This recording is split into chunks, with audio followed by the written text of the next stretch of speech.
Perfect. Thank you so much. So this is Dr. Amelia Fay. She's our amazing curator of the HBC Collection, and she's been with the museum since 2013. So we're really excited to have this event today to commemorate this really special anniversary for the HBC and the Manitoba Museum. And so to get us started, Amelia is going to give us a little bit of a presentation on the history of the company and the history of the collection that we house here at the Manitoba Museum. Not here, we're all both at our homes, obviously. Yeah, so I'm going to turn it over to Amelia. After Amelia's presentation, we'll have lots of time for questions and a little bit of conversation. So yeah, over to you, Amelia.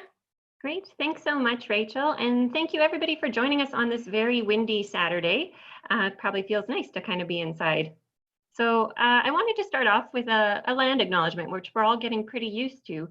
So I'd like to say that we'd like to acknowledge that we're on Treaty 1 land and the ancestral lands of the Anishinaabe and Anininawak.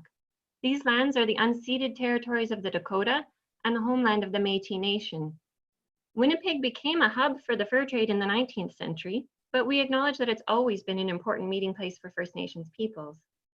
While we are commemorating 350 years of Hudsons Bay Company today, we recognize that the success of the company was due to the trade partnerships built with First Nations, Inuit, and Métis peoples, and that their role in the success has often been minimized or ignored.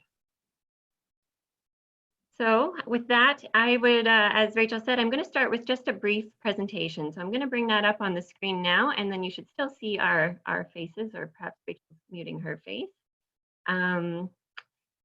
And the presentation really today is what I'm going to call the Coles Notes version of Hudsons Bay Company history. Some of it will be very familiar to a lot of you. It might just be a nice little refresher. But basically, I just wanted to kind of get us all on the same page. So it's really, really simplified history we're going to go through today, because I wanted to leave so much time for your questions and comments, and for us to have a bit of fun with back and forth. So again, it's going to be brief, and if there's anything that I talk about and you want to know more about, we can definitely do that. And you can enter your questions into the chat or on Facebook into the comments. All right, so with that, let's get into this 350 years of Hudsons Bay Company history. For some reason, my slide isn't changing. There we go. So it started with a ship. And there's Nonsuch. For those of you in Winnipeg or familiar with the Manitoba Museum, you know this ship well, and I'm sure we all kind of miss it. So of course, many of us know that the history of the company kind of starts a little bit before the company even became a company. And Nonsuch returns to England in 1669 with a cargo valued at 1,380 pounds. And so that's actually not that much, even in 1669. And after deducting the investment and the taxes, the voyage itself made very little profit. But the investors were pretty inspired. They were convinced that Radisson and de Groseilliers had a good idea about forging a northern trade route through Hudson Bay, and they believed that there could be money to be made. So it started with Nonsuch. So on May 2nd in 1670, so yes, 350 years today, King Charles II issued a royal charter granting the governor and company of adventurers trading into Hudson Bay basically a monopoly over trade in the area. The charter declares the company's intent for the discovery of a new passage into the South Sea and for finding some of trade for furs, minerals, and other considerable commodities. So this essentially created Rupert's Land, named after the first governor, Prince Rupert. And you can see on my slide here, I'll try to use my cursor, the area shaded in gray marks what Rupert's Land entailed. Basically, it's the entire Hudson Bay drainage system. So all the rivers and lakes draining into Hudson Bay, roughly 3.9 million square kilometers, or approximately 40% of what we now call Canada today. And including even parts of the US, if you look where this dips down a little lower. So you might be wondering how a king in another country could possibly grant land, and that's an incredibly good question. So maybe we'll get into it in a little more detail later. But this was definitely the thinking of the time, inspired by the doctrine of discovery and the concept of terra nullius. King Charles didn't think he was in the wrong in this sort of land granting situation. And this definitely sets the tone for thinking about when Hudson Bay Company starts coming over and their relationships with the Indigenous peoples who were already here, and this was their land. So once the charter was established, they almost immediately begin returning through Hudson Bay with much bigger ships than Nonsuch and establishing posts. The first post at Fort Charles, at the mouth of the Rupert River in Waskaganish, Quebec. So that's where Nonsuch first landed. After the company's founding, of course, is Moose Factory in 1673, followed by Fort Albany in 1674 and Fort Severn in 1680. All of these are now part of what we call Northern Ontario, and York Factory in 1684, which is in Manitoba. So the first kind of period of fur trade history is definitely filled with a lot of conflict, and not so much conflict between fur traders and Indigenous peoples here, but rather fur traders from various different colonial countries. So in 1686, Britain and France are at war, and soldiers from New France begin to attack and take over HBC's posts. They're attacking them by both land and sea, and so York Factory actually turns over to French control for 16 years. Which severely limited the supplies that were sent to London. When the war ends in 1713, the company's trading posts are returned to Britain's control as part of the Treaty of Utrecht, and HBC regains control of all of its posts in Hudson Bay. We then shift into more of a period of competition. So in 1728, a group of people, often referred to as the Voyagers, already have their inland route from Montreal to Lake Superior. And this inland route again starts impacting British fur trade, which was definitely focused primarily on the shores of Hudson Bay. For example, we see that York Factory's shipments are down to 37,000 pelts from 52,000 pelts the previous year, so a huge impact. HBC refers to these Montreal traders as peddlers, simply because they're not as organized into a major company. These traders, mostly of Scottish and English origin, often regroup in Montreal and begin using the name Northwest Company sometime after 1779. The Montreal traders had a slightly different approach by going directly to First Nations peoples, following local trade protocols, which were established by earlier French traders. For example, they exchanged gifts as part of the trading process, so they definitely had a really successful routine. So HBC responds in 1774 by moving inland and establishing interior posts. And Samuel Ahern builds the first interior post just about 60 miles west of modern-day Le Pas, Manitoba. In 1821, so you can see I'm really condensing history here, Hudsons Bay Company, Northwest Company merge. And George Simpson, the governor at the time, begins implementing a complete reorganization plan for the company. HBC has 76 posts, Northwest Company 97, with a total of 1,983 employees. Many of these posts he deems are inefficient and unprofitable, and a lot of them are in direct competition with one another. So he begins to streamline these posts and profits begin to soar. He definitely has a much broader view of business, so he starts to see some value in things aside from strictly the fur trade. And I have monopoly as a question mark on the slide because while it does seem that the merge created a trade monopoly, there are still a number of independent traders located throughout the region. So it's not an entire monopoly, but it definitely changed the trading landscape. Then we start to see in the kind of late 19th century, early 20th century, the decline of furs and the rise of retail. And specifically after World War II, fur sales really take a steep decline. It's no longer fashionable. So the HBCs started to really diversify their efforts. They had already established large department stores, as seen here on the slide, in 6 major cities in the 1920s and 1930s. The retail business continued to grow, and then they started to expand into wholesale products like liquor, tea, and tobacco. So the other image on the slide are actually bottles and cans from our HBC collection. So HBC's longevity is undoubtedly due to their willingness to adapt to these different commercial markets. And so the fact that the company is still here 350 years later is kind of a testament to that. In terms of the museum collection, it was established as part of their 250th anniversary celebrations. So in 1920, the company contacted a former district manager to collect what they called historical relics of lore and souvenirs of the early history of the company for a museum. And collecting was already a really well-established practice among HBC employees. A lot of them had their own personal collections, and head office in London had a huge collection as well. So by gathering these artifacts in 1922, the company began to display this collection at their Winnipeg store, which was on Main Street. And then it moved into the department store that we're all Winnipeggers are familiar with on Portage Avenue when it opened in 1926. And this exhibit, as you can see from these images from Hudsons Bay Company archives, was really well curated. And this actually became one of the first public museums in Western Canada.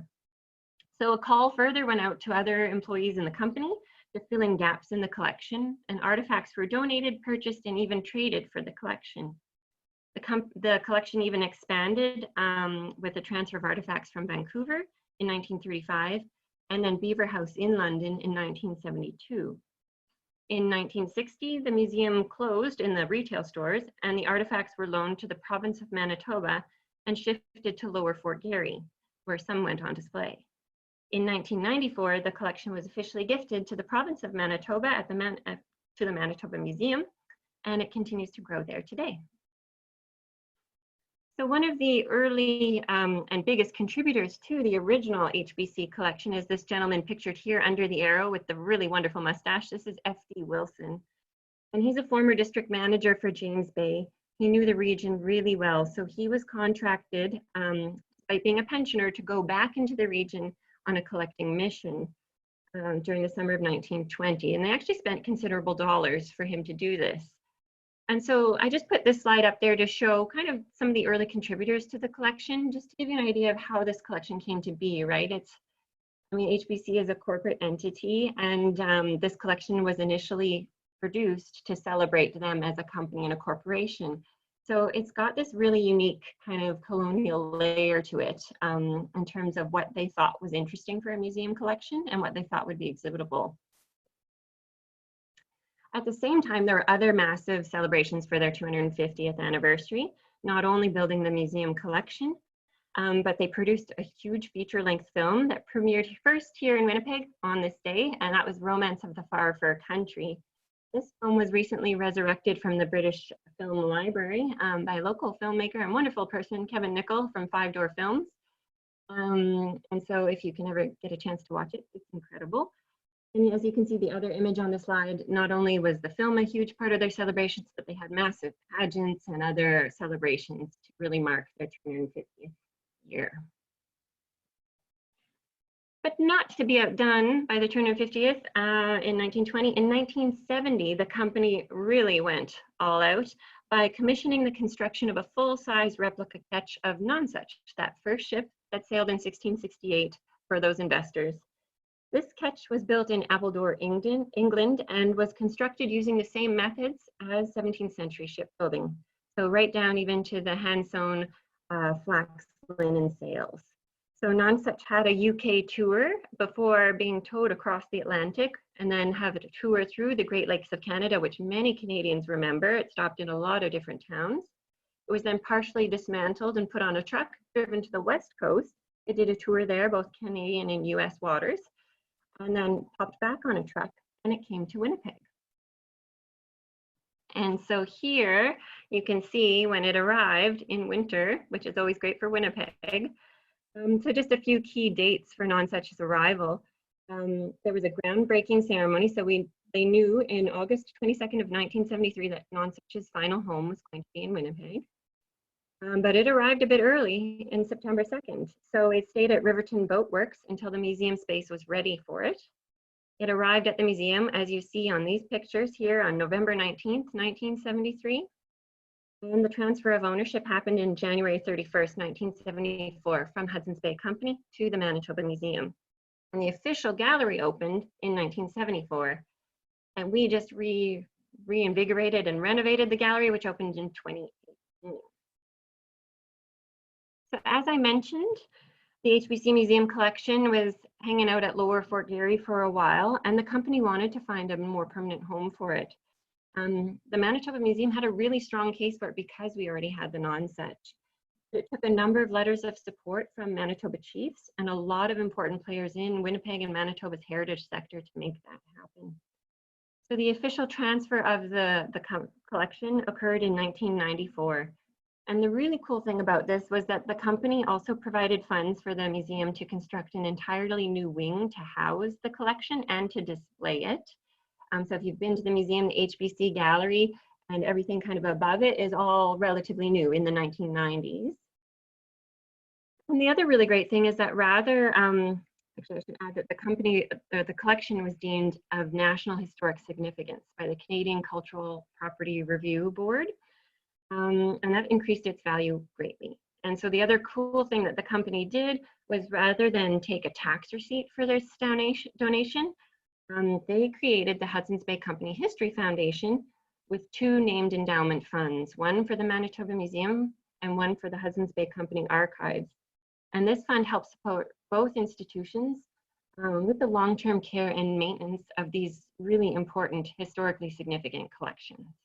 And so on the slide, if you've ever been able to do a behind the scenes tour, these are some of the storage areas, which I haven't seen since I've been working from home. So you can see how we've got really great rolling storage and nice open shelving, and it's really well taken care of by all of our museum staff.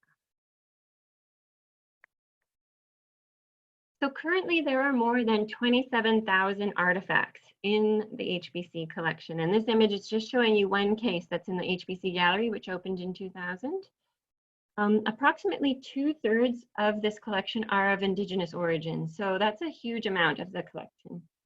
With no acquisition budget, our collection continues to grow through really generous donations, and primarily lately, since I've been curator, these are from the descendants of fur traders and people with connections to the company and the company's history. So that's where I'm going to leave the formal part of the talk, a really broad overview of the history of the company and a very broad overview of the history of the collection. I'm going to stop sharing the screen so you'll be able to see Rachel and I. Awesome. Thank you Yeah. so much, Amelia. I'm wondering if you could share one of your favorite artifacts, because I know, I mean, we all have our favorite artifacts of the museum. What would you say is yours? That's a hard question for one, to pick just one. But I have a few, and I've realized that all of my favorite things are things that have a bit of a smell to them. And I think all curators have a weird thing, so that's my weird thing, everybody. My weird thing is I like artifacts that have a smell. So Rachel, do you mind pulling up the picture actually of the gut skin parka? Because it's really cool. So this is one of my favorite things. This is a gut skin parka. So gut skin, we have another suit that's made out of seal intestines. This particular one is Western Arctic and it's whale intestine. And so it's basically a waterproof garment. It's sewn with sinew, which when sinew gets wet, it blocks the holes, it plugs, it swells up. So it makes it waterproof. And this particular coat here is really great because it also has, as you can see, I'm going to use my little cursor maybe, or maybe you can't see because Rachel's got it, but little auklet beaks and auklet feathers decorate this parka. It's just stunning, both front and back. And it does, of course, have a little funky smell. So these are one of my favorite things. Amazing. I think we're almost ready to open up to Q&A, but I have a question I want to get started with. So for many people, I know that the HBC company and collection really represents Canadian colonialism, and it's kind of symbolic of that period for Canada. How do you envision this collection kind of functioning with that in mind in what we'd kind of call post-colonial society now? What do you think about that? That's a really great question. Yeah, I think the collection can actually be used to really address that head on because it is a colonial collection. As I mentioned, it was collected specifically to commemorate the company's 250th, and we've added to it since and kind of broadened it and diversified it. But there's lots of really great things that can be done with the collection lately, and even with my predecessor, Dr. Catherine Pettipaw, you know, reaching out to communities to really engage with the artifacts, with the communities that they come from, and kind of get a dialogue going there, really starting to think a bit more about even just how can we decolonize the collection itself. So the collection is perfectly suited for these kinds of big discussions that are happening at a lot of museums, and it's kind of an exciting time to be part of it. Yeah, I agree. From our perspective in the learning department, it's just one of the things that kind of keeps us going and lots to think about. So I'd like to now open it up to people who have questions. We already have one question come through from Scott. Are there plans to bring more items from the collection out of storage? Yes, well, as part of our Bringing Our Stories Forward capital campaign and renewal, there is plans. So we have a couple of galleries that are under construction right now. So our Orientation Gallery and our Grasslands Gallery will both have some new Hudsons Bay Company artifacts in there. Kind of part of the biggest issue, I mean, curators would love to just put artifacts out, like walls and walls of them, but there's never enough space. So roughly most museums have about 4 or 5% of their collections on display, and we're no exception. So a lot of the ways I try to get the collection out when I can't physically do it in our museum is through loans to other institutions. So that's something we're always quite open to as well. We do have a lot of active loans with the HBC collection. So artifacts that are from the collection are in a number of museums across Canada. We have another question, and actually I have a photo I can share for this one. Was there one specific item, such as guns, beads, knives, cookware, or blankets, that was kind of most popular when being traded for furs? So I'm going to share an image that we have of a rifle, actually.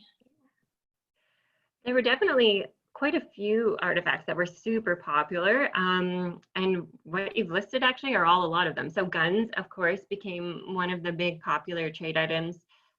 So here you can see, this is a really great example of a Hudsons Bay Company trade gun. It's got that serpent side plate, kind of indicative of this time period and these firearms. And this one's a flintlock rifle, if you can see from the back there where the flint would be held. But point blankets were hugely popular. Glass trade beads were massively popular. And as you can see from a lot of the artifacts in the collection, if you go through the gallery, everything's beaded, because trade beads were hugely popular. So it kind of depended on the region and different cultural groups, but everybody kind of was into the same sorts of things that not necessarily like they're acquiring new stuff, but often cases the things that they were acquiring were just like a replacement of a material type. So like they had hunting implements before, so the gun isn't entirely something totally new, just a different type of technology. But glass trade beads, again, they were using porcupine quills and other things to decorate before that. So we start to see that kind of just replacement of material items. All right, let's see what else. Which artifacts would you say are the most difficult to conserve? Well, I'm not a trained conservator, so, and I think some of our conservators are listening and watching today. So I'm going to say that I don't have a great answer for that. However, I think it's often the really organic materials. So things that are made, like the gut skin coat, for instance, is something that we wouldn't permanently display probably because it shouldn't be under light. It's quite fragile and crusty. Whereas something like a trade axe or even that gun, totally stable. They're fine. So I think our conservators, and they can slap me tomorrow, would say that perhaps the organic materials, things that could really decompose or rip or break. Yeah, and you know what, this is kind of a follow-up question to that. What goes into conserving the Nonsuch? What do we have to do to keep that artifact safe? Because, as we know, it is our kind of biggest artifact. It is our biggest artifact. Oh, I should have put the disclaimer that I do have 3 cats, and I knew one was going to make an appearance today. We're waiting for that. Yeah. So the Nonsuch is unique because it is an artifact, but we let people go on it and we let people touch it. So it is kind of tricky for our conservation team. It undergoes regular cleaning and maintenance. It's also why we have those rules on the ship. So, not so many people can stand on the ship. It's largely so the volunteer or the staff member that's working on the ship can keep track of everybody, but also we just don't want too much weight on the stern of the ship. We don't want the ropes because the oils in our hands can actually degrade the ropes. So yeah, it's kind of, we just have to take really good care. We monitor that all our galleries are climate controlled, and Nonsuch is no exception. So yeah, but it's unique because unlike artifacts behind glass, it is not behind glass. Awesome. Yeah, the Nonsuch is amazing. And yeah, it's definitely a unique challenge to have as a museum. Let me see here. Do you have, what would you say is one of the oldest items in our collection? That's actually a really great question, and something I kind of forgot to mention is that while we're talking 350 years of history here, the objects I have in the collection do not date that far. And again, it's because they didn't really start collecting until the 1920s. You know, obviously they were busy making money. They weren't thinking, I'm gonna preserve this for a future museum. So for a really old fur trade material, I would suggest contacting Parks Canada. However, the oldest item in the HBC collection is late 18th century, and it's a lot of rusty bits. They're not really exhibitable, like they're not sort of the sexy things that people want to see exhibited. It's like door hardware from a post, and I think some trade axes. Very cool. Speaking of nice, beautiful objects, maybe I'll share just a photo of another object and you could kind of share something about it just so that we can check that out. Let's see here. I'm going to share something that I personally think is amazing. Ooh, the dog blanket. Yes, I love dog blankets, and this one's really beautiful. You can see it's heavily beaded, and just incredible. And what I love about the dog blankets is a lot because pet owners now think like dressing up their pets is new, and it's not. Dogs in the fur trade were getting dressed up too as they left and entered posts. This one doesn't have any bells on it, but a lot of dog blankets do have bells on it. So when the dogs are walking, it's jingling and prancing. But yeah, I think they're just stunning, and I just love seeing the old pictures, even with the dogs all dressed up. Beautiful. Awesome. Thanks, Amelia. I love that one too. And especially these days when we're all working from home and spending a lot more time with our pets, we want to remember that they have fashion sense too. All right. I think we have time for a couple more questions. Oh, here's one. And I can actually have a photo I can share for this one. This is from Lisa. What was the most popular type of fur that was traded? And I'm going to just share a picture of the hat because why not? Yeah. So the real impetus for the fur trade in the initial period was the beaver. And that's because they had pretty much decimated the European beaver population, and North America's beaver population was thriving. So the early motivator was these, and this is a later style beaver hat. This is more of a 19th century, but beaver hats were hugely popular. And so beaver was the big motivator and the big fur. When we start to enter that late fur trade period, and even into the early 20th century, Arctic fox becomes popular, things like mink, and even sable, those kinds of things. So yeah, there is sort of a shift in popularity, like beaver falls out of fashion, fox kind of jumps up, and then furs, as I mentioned, kind of fall completely almost out of fashion. Awesome. All right. Let's see.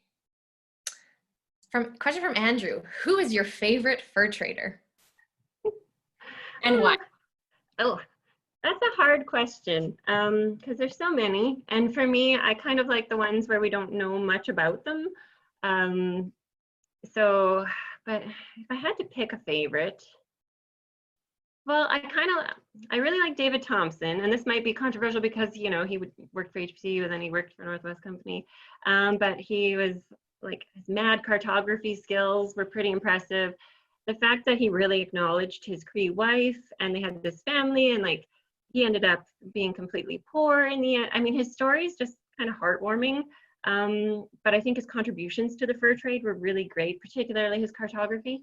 So I think he's up there for me. Very cool. Do you have any, this is a question from Holly. Do you have any book recommendations about the HBC or the fur trade? Anything, where should people go to learn more? That's a big one too. There's lots of books that are available right now. In fact, one that just won, and I can't remember what prize it was, and it's one I have not yet read, but it's actually all about Pierre Radisson. And I can't even remember what it's called, but if you Google Book Award Pierre Radisson, that one looks really good. There's also some other really just sort of general history books. I think the Peter Newman series, so he's got sort of 3 books in his series about the history of the company, are really good for general read, kind of overview of the history. I also like a lot of web resources. So I would go to Canada's History, their webpage. They also have their entire beaver archive up, which is incredible. So the Beaver magazine, if you want to go even look at old advertisements, like it's digitized, it's there for you, it's amazing. And of course, we're super lucky. HBC archives are right here in Winnipeg, but they've also recently digitized all of their post journals pre-1870. So if you're not in Winnipeg and you want to get geeky with it, you can go on their website and you can read the microfilm of these post journals. So there's so many ways you can access fur trade history through web resources, primary documents. I mean, it's pretty cool. Awesome. I think we'll wrap it up now. I'll maybe share, let's just share one more image. I'm going to share the image of this up close quill work. Yeah? Because it's just one of my favorites. What are we looking at here? I'll share the close first and then I'll share the big we're looking at a detail from a cradle board fender. So when Rachel shows the full, you'll see what I mean. But the detail here is really great to take a close look at. And I love this piece. It's on display in the HBC gallery because it's got the beautiful quill work band, and that's woven on a loom. So that's how they're able to get that really nice, tight geometric pattern. But it also has, it uses thimbles that have been perforated. Just above that, there's the tinkling cones. There's beadwork. I mean, it's got everything on it. It's such a stunning piece and a beautiful mix of old and new technology. All right, so before we go, I'll just show everyone the main image here. There you go. Yeah, it's beautiful. So that's actually when you're leaving the HBC gallery, it'll be on the right-hand side. And yeah, it's another one of my favorite pieces. It's just beautiful. And you think about this was attached to a cradle board and this little baby that's in there and just how much they're loved because someone took all the time to make this incredible piece and the jingling that would just soothe them as they walk with their mama. That's beautiful. I love that one too. Yeah, and hopefully we'll be able to see it in person soon. We've definitely missed being in the museum and seeing all these beautiful things all the time. So that is the end of our webinar today. So just to wrap us up, thank you so much, Amelia, for coming on this really special anniversary for the HBC and for us as a museum. It was really great to hear from you and to learn a little bit more about some of the objects in our collection. So as you all know, the Manitoba Museum is closed right now, so we are not running programs in person, but we're so happy to be able to do these webinars free of charge. So if you enjoyed it, please consider a donation. We have a donation page on our website, and that would just really help us out in this time. And we actually have a really busy day in general here at the museum. So it's actually also International Astronomy Day. So if you want more live programming today, our senior planetarium producer, Scott Young, will be online later on today. And there's lots of videos on our website that you can check out until we open again. So thank you so much for coming. Thank you, Amelia. That was amazing. Thank you, everybody. Join us Thanks again so much. Thanks.